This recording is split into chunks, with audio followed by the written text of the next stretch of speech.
Kaydırmıyor mu? Hadi biraz kaydırma. Tamam. Burayı da biraz kaydır. Biraz bastır Ahmet.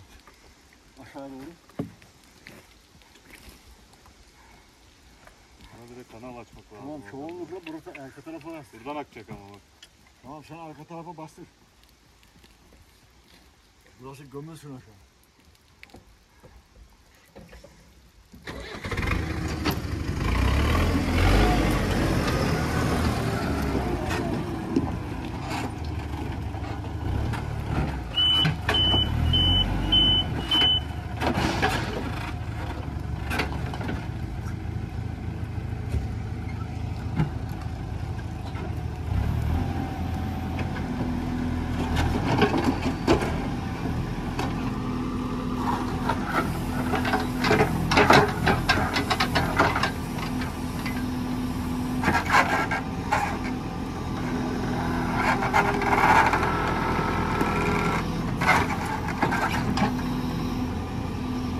Ortadan bastır.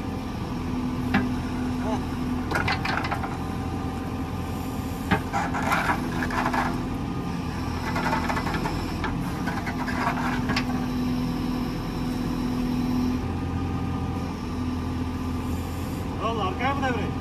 Böyle arka. Ha.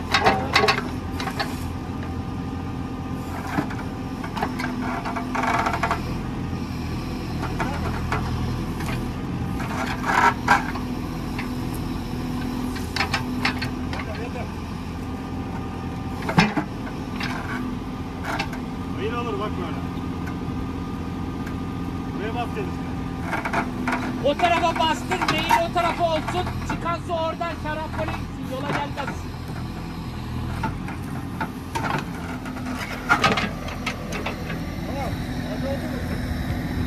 Şuradan bir kanal açalım biraz.